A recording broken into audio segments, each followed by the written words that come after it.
नमस्कार दोस्तों, मैं राज पांडे। आप देख रहे हैं आरसीएन टुडे। अभी की लेटेस्ट अपडेट के बारे में बात करेंगे। हर एक जानकारी सबसे पहले मैं आप तक पहुंचाने का प्रयास करता हूं। जो भी जानकारी देता हूं 100% ऑथेंटिक देता हूं। वीडियो को पूरा देखिएगा, समझने का प्रयास करिएगा, जिससे आपको पूरी बात समझ में आ जाए। उससे पहले आप सभी के लिए एक महत्वपूर्ण सूचना। यूपी ट्रिपल के माध्यम से वीडियो एग्जाम डेट की घोषणा की जा चुकी है। परीक्षा जून माह में प्रस्तावित है। तिथि है 26 एवं 27 जून। आपके पास बहुत कम समय बचा हुआ है। कम समय में आपको बेहतर तैयारी चाहिए। बेहतर तैयारी के लिए आपको बेहतर स्टडी मटेरियल चाहिए जो परीक्षा पाठ्यक्रम पर आधारित हो। चक्षु प्रकाशन के द्वारा जो भी स्टडी मटेरियल तैयार किया जाता है वह भर्ती परीक्षा पाठ्यक्रम के आधार पर होता है। जैसा कि आप अपनी स्क्रीन पर देख रहे हैं, वीडियो एग्ज़ाम के लिए जो स्टडी मटेरियल तैयार किया गया है उसकी क्वालिटी आप यहाँ पर देखिए किस तरह के प्रश्न सेट किए गए हैं जो कि भर्ती परीक्षाओं में पूछे जाते हैं। और जो भी प्रश्न हैं वह भर्ती परीक्षा पाठ्यक्रम पे आधारित हैं, जैसा कि आप अपनी स्क्रीन पर देख रहे हैं। मैं आप सभी को बताना चाहता हूं, यह आपके पास अंतिम अवसर है। अगर आप कम समय में बेहतर तैयारी चाहते हैं, प्रैक्टिस सेट के माध्यम से अपने नंबर को इंक्रीज करना चाहते हैं, तो चक्षु प्रकाशन के एसटीडी मटेरियल को आपको परचेज करना चाहिए। जैसा कि मैं आपको बता दूं कि इस एसटीडी मटेरियल में आपको 20 प्रैक्टिस सेट पेपर्स मिलेगा जो कि व्याख्यात्मक हल सहित होगा। 2 साल पेपर मिलेगा जो कि 2015-16 का होगा। 3250 प्लस बहुविकल्पीय प्रश्न मिलेगा जो कि भर्ती परीक्षा पाठ्यक्रम पे आधारित है। तो भैया देर मत करिए, कम समय बचा हुआ है। 26 एवं 27 जून को परीक्षा है। अगर आप ग्राम विकास अधिकारी बनना चाहते हो, ग्राम पंचायत अधिकारी बनना चाहते हो, तो आप इस बुक के माध्यम से तैयारी करो। गारंटेड है आपके नंबर इंक्रीज हो जाएंगे और आपका सिलेक्शन हो जाएगा। डिस्क्रिप्शन बॉक्स में लिंक दिया है। अगर आपने अभी तक वीडियो को लाइक शेयर नहीं किया है तो शेयर कर दें, चैनल को सब्सक्राइब कर ले, बेल आइकन दबा दें, ऑल पर सेट कर दें, जिससे वीडियो का नोटिफिकेशन आप तक समय समय पर पहुंचता रहे। पहली खबर टीजीटी पीईटी भर्ती को लेकर है। टीजीटी पीईटी भर्ती को लेकर सस्पेंस की स्थिति बनी हुई है। विज्ञापन जारी हो गया, आवेदन हो गया, लेकिन परीक्षा के संबंध में अभी तक आधिकारिक तौर पर कोई भी सूचना जारी नहीं की गई है। नए आयोग के माध्यम से अगर इस परीक्षा का आयोजन होता है तो यह परीक्षा लंबा खिंच जाएगा। प्रतियोगी छात्रों के द्वारा बड़े आंदोलन की तैयारी की जा रही है। कुछ प्रमुख मुद्दे हैं, उस पर बात करेंगे। अशासकीय सहायता प्राप्त एडेड यानी कि माध्यमिक विद्यालयों में प्रशिक्षित स्नातक शिक्षक टीईटी व प्रवक्ता संवर्ग पीईटी भर्ती की प्रतीक्षा सूची में चयनित को हाईकोर्ट के आदेश के बावजूद नियुक्ति नहीं मिल रही है। प्रतीक्षा सूची के चयनितों ने शिक्षा निदेशालय परिसर में अनशन की तैयारी की है। यह अनशन 29 मई से शुरू होगा। इधर परीक्षा आयोजन के लिए भी अनशन की तैयारी की जा रही है।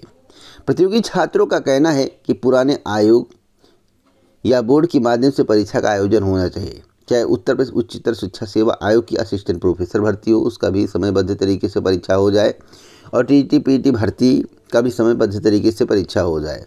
लेकिन नए आयोग के फेर में सारी भर्तियाँ फंसी पड़ी है।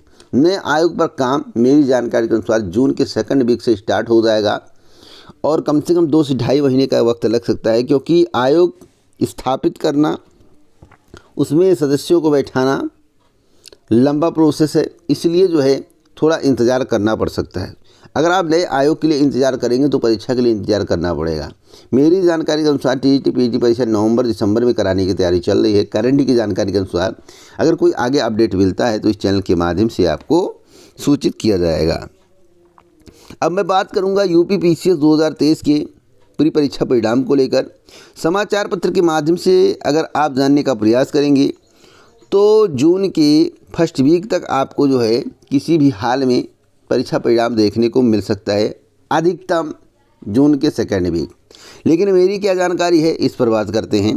देखिए, उत्तर प्रदेश लोक सेवा आयोग पीसीएस 2023 की प्रारंभिक परीक्षा परिणाम जून में जारी करने का तैयारी कर रहा है, लेकिन हमें करंट की जानकारी मिली है कि जून के दूसरे पखवाड़े यानी कि सेकंड पखवाड़े तक आपको पीसीएस प्रीलिम्स का रिजल्ट देखने को मिल जाएगा। कट ऑफ पिछले की तुलना में पद कम होने की वजह से और पेपर को देखते हुए 2 से 4 नंबर अधिक जा सकता है। यानी कि पिछला अगर कट ऑफ 87 था तो बढ़ा दीजिए, 87 से 90 तक कट ऑफ जा सकता है। 91 भी हो सकता है, लेकिन 92 नहीं होगा। 87 से 90 पद में बढ़ोतरी होगी। पद में बढ़ोतरी के संबंध में सूचना आपको मई माह में मिल जाएगा और बहुत ज़्यादा पद नहीं बढ़ रहे हैं। अगर आपको कोई कह रहा है कि बहुत पद बढ़ गए, 500 हो गए, 600 हो गए, तो यह केवल अफवाह है। इस पर आपको विशेष ध्यान नहीं देना है। आपको मालूम होगा कि पीसीएस की तैयारी के लिए और आवेदन की जो प्रक्रियाएं होती हैं 90 दिन का समय प्रतियोगी छात्रों को मिलता है, उसको ध्यान में रखते हुए उत्तर प्रदेश लोक सेवा आयोग कार्य कर रहा है। यूपीपीएससी के कैलेंडर में पीसीएस 2023 की मुख्य परीक्षा 23 सितंबर से प्रस्तावित है। आयोग के जो सूत्र हैं उनका कहना है कि इस बार पीसीएस का अंतिम चयन परिणाम 9 माह में जारी किए जाने की तैयारी चल रही है। इसके लिए अभी से कवायद शुरू कर दी गई है। अगर पीसीएस का फाइनल परिणाम 9 महीने में जारी हो जाता है तो यह आयोग के लिए नया रिकॉर्ड और नई उपलब्धि होगी। अगली जो भर्ती आने वाली पीसीएस की, उसमें आपको अच्छे खासे पद देखने को मिल सकते हैं, जिसके संबंध में जानकारी कलेक्ट करने के बाद इस चैनल के माध्यम से आपको सूचित कर दिया जाएगा। और आपको मालूम होगा कि पीसीएस जे मेंस में 97% उपस्थिति है। उत्तर प्रदेश लोक सेवा आयोग की ओर से आयोजित उत्तर प्रदेश न्यायिक सेवा सिविल जज यानी कि जूनियर डिवीजन भर्ती 2022 की मुख्य परीक्षा आयोजित की गई। 97% अभ्यर्थियों ने अपनी उपस्थिति दर्ज कराई। परीक्षा 23, 24 व 25 मई को 2 पालियों में सुबह 9:30 बजे से 12:30 बजे अपराह्न 2 से 5 बजे तक आयोजित की गई। प्रयागराज और लखनऊ के 7 केंद्रों में आयोजित परीक्षा में 3102 अभ्यर्थी और बंदी रूप से प्रवेश दिया गया। तो फिलहाल देखना होगा इसका परिणाम कब तक आता है। अब मैं बात करूंगा एक और महत्वपूर्ण खबर के बारे में। आपको मालूम होगा कि देश के प्रधानमंत्री एक बहुत बड़ा उद्घाटन करने जा रहे हैं, लेकिन उस उद्घाटन के पहले विपक्षी दल एक हो गए हैं और मामला सुप्रीम कोर्ट में पहुंच गया है। मामला क्या है, इस पर बात कर लेते हैं। संसद के नए भवन के इनाग्रेशन पर विवाद थम नहीं रहा है। कुल 40 पार्टियों में से कांग्रेस समेत 20 विपक्षी पार्टियों ने इसके बहिष्कार का ऐलान किया है। उधर भाजपा समेत 25 पार्टियों ने सरकार के न्योता को स्वीकार कर लिया है। लेकिन जो 25 पार्टियां भाजपा के साथ हैं उनका वर्चस्व ना के बराबर है। सबका मैं नहीं कहूँगा, कुछ का, जो 25 में है उसमें से कुछ का वर्चस्व ना के बराबर है, कुछ का है और कुछ का ज़्यादा, जैसे भाजपा का ज़्यादा है। तो और जो कांग्रेस के साथ हैं उनका वर्चस्व बहुत ज़्यादा है। इसका इफेक्ट आपको 2024 के चुनाव में देखने को मिल सकता है। बशर्ते यह विरोध क्यों किया जा रहा है, इस बात को आपको समझना होगा। आपको बता दें कि इस बीच सुप्रीम कोर्ट में राष्ट्रपति से नई संसद का उद्घाटन कराने का निर्देश देने वाली याचिका दायर की गई है। याचिकाकर्ता का कहना है कि लोकसभा सचिवालय ने राष्ट्रपति को उद्घाटन के लिए आमंत्रित नहीं करके संविधान का उल्लंघन किया है। तो भाई, देश का प्रथम नागरिक कौन होता है, देश का सबसे उच्च पद कौन सा है, इस पर भी फोकस करना चाहिए। और संसद में कौन बैठता है, उच्च कौन हो, इस पर भी बात करना चाहिए। तो क्या देश के प्रथम नागरिक को और देश के सर्वोच्च पद पर आसीन को निमंत्रण नहीं देना चाहिए? एक कहाँ का न्याय है? हमेशा भाई, मैं इंसान हूँ और भगवान को हम पूछते हैं, कुछ लोग भगवान को भी नहीं पूछते हैं। तो भगवान को पूछते, अगर मुझे भगवान को निमंत्रण देने का मौका मिले तो क्या मैं निमंत्रण नहीं दूंगा? मुर्मू जी को निमंत्रित करना चाहिए था, उन्हीं के माध्यम से इसका उद्घाटन करवाना चाहिए था। ऐसा जो है विपक्षियों का कहना है। आप इस बात से कितना सहमत हैं कि वास्तव में जो उद्घाटन होने जा रहा 28 मई को या विपक्षियों के द्वारा किया जाना था? आप अपनी राय कमेंट बॉक्स में जरूर दें। आप लोग अपनी राय दें कि क्या वास्तव में राष्ट्रपति के द्वारा ही संसद भवन का उद्घाटन कराया जाना चाहिए या प्रधानमंत्री को करना चाहिए? कमेंट बॉक्स में अपनी राय दें, क्योंकि इसी को लेकर विवाद थम नहीं रहा है। अब मैं बात करूंगा भर्ती परीक्षाओं में 50% बाहरी निरीक्षक होंगे तैनात। बहुत ही महत्वपूर्ण खबर है। राज्य सरकार ने लोक सेवा आयोग की होने वाली भर्ती परीक्षाओं में निरीक्षक तैनात करने की व्यवस्था बदल दी है। केंद्रों पर 50% अतिरिक्त और 50% बाहरी निरीक्षक तैनात किए जाएंगे। पहले अनिवार्यता नहीं थी। मुख्य सचिव दुर्गा शंकर मिश्र की ओर से गुरुवार को शासनादेश जारी कर दिया गया है। पालीवाल कमेटी की संस्तुतियों के आधार पर केंद्र बनाने की व्यवस्था की गई है। डीएम व डीआईओएस द्वारा साफ छवि वाले स्कूलों की सूची उपलब्ध कराया जाएगा। स्कूलों का चयन करते हुए केंद्र बनाया जाएगा। केंद्र बनाते समय 11 बिंदुओं को ध्यान में रखा जाएगा। केंद्रों को ए, बी व सी में वर्गीकृत किया जाएगा। सरकारी स्कूल, सरकारी polytechnic, engineering college, degree college, CBSE board, ICSE board के स्कूलों को केंद्र बनाया जाएगा। इससे पारदर्शिता आएगी और परीक्षा सुचारू ढंग से संपन्न हो पाएगी।